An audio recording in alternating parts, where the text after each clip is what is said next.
په افغانستان کې د بشري او اقتصادي وضعیت د ښه والي په موخه نړیوالو بنسټونو او شریکانو د نوو مرستو او پروګرامونو اعلان کړی دی. بشپړ جزئیات په ویډیو کې تر پایه وګورئ. پاتمنو لیدونکو ستړي مه شئ. د ملګرو ملتونو د بشري چارو د همغږۍ دفتر اوچا خبر ورکړی چې استرالیا به د افغانستان د خرابېدونکي بشري وضعیت د مهار لپاره 50 میلیونه امریکایي ډالر نوې بشري مرسته برابر کړي.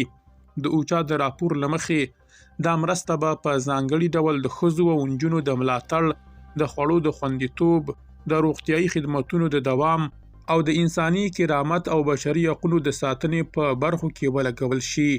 یاد بنسټ زیاتوي چې دا مرستې د بیړنیو اړتیاوو د پوره کولو ترڅنګ د زیانمنو کهولونو د ملاتړ لپاره مهمې بلل کیږي.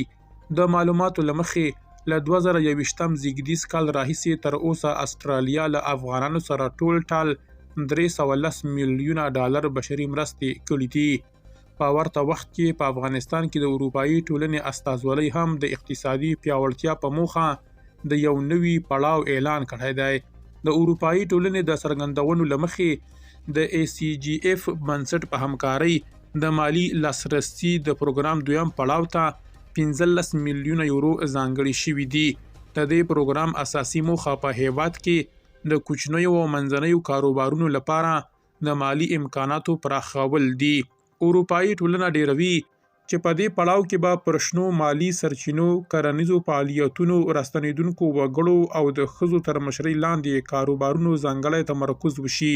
د دې پروګرام له لارې تمه ده د کارموندنې زمینې برابرې شي، د کورنیو عاید لوړ شي او په هیواد کې مالی شمولیت لا پیاوړی شي. په ټوله کې دا نوې بشري او اقتصادي مرستې د افغانستان د اوسني وضعیت د ښه والي لپاره مهم ګامونه بلل کیږي. خو شنونکي ټینګار کوي چې د دوامداره پایلو لپاره اغیزمن تطبیق، شفاف مدیریت او همغږي حیاتي ارزښت لري. درنو لیدونکو له ملتیا مننه.